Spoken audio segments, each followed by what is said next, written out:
probably started playing golf when I was about 12, but I was playing soccer at the time, so I didn't really take it properly, seriously, until I was about 16. So I'd say probably, just under 10 years. This is my 4th year in the US. I'm a transfer. I was at school in North Carolina before. I've only been over to the US for vacation.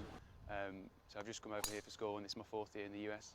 The main difference is the temperature, which really affects the ball. The ball travels a bit further here, probably a club difference, whereas at home back in England the temperature isn't as warm, so the ball doesn't travel as far. So that's probably one of the first difference. And the second bigger difference is the type of grass.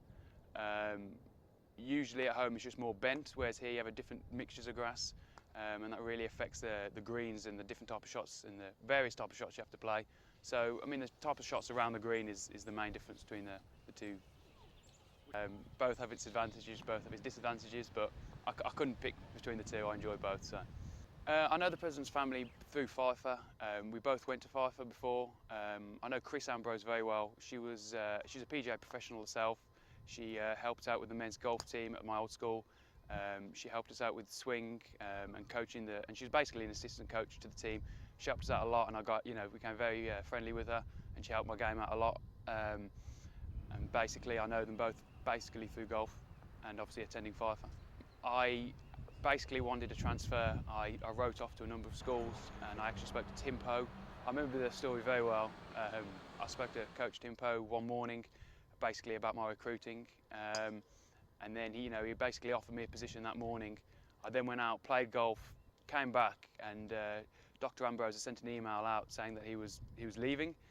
And so I had to read it. I thought he was leaving, didn't really think of it, and he said he was leaving to Central Missouri. So I had to look at it twice again. Went to his house the next day and said, "Are you actually going to Central Missouri?" He said, "Yes, I am." I said, "Well, yeah." I said, "I think I might be as well." So that was this story, pure coincidence, but yeah, hey, we're both here, so meant to be.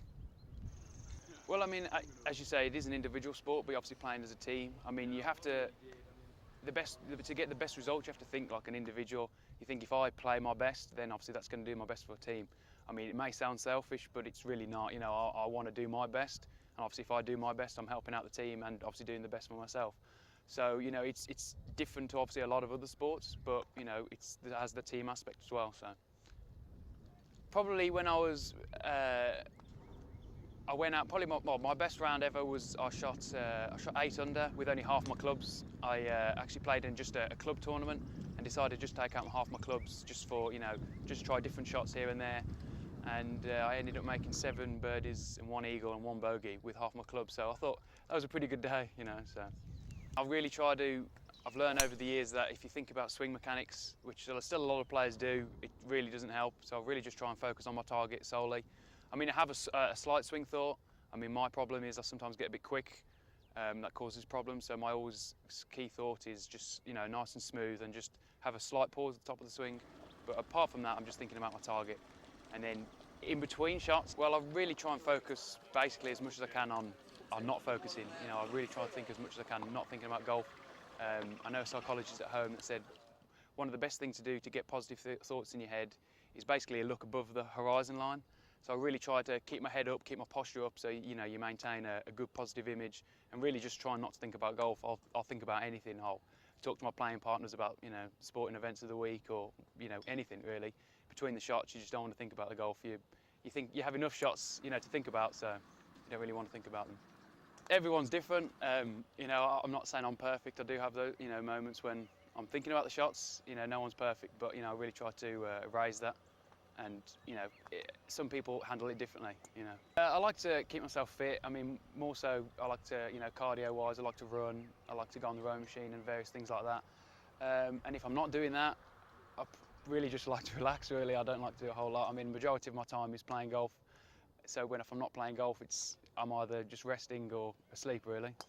I have thought about it. I really don't want to try and think about it too much this semester. I don't want to put any added pressure on myself, but a goal of mine has always been to turn pro after. I really want to see how this semester goes, and if any opportunities open up for me, then I will take them. But at the moment, I'm just going to concentrate on this semester, play my golf, and really just see what happens. I have no family over in this side of the pond, really, as you guys say. No, all my family at home. I have no friends that I know over here, so I sort of came out on my own, but okay. I've made a lot of friends since I've been here. So I am going to go back home in May, spend the summer at home, and as I say, I don't really know what my plan is for the future, but we're just going to, you know, see how this semester goes and then plan from there.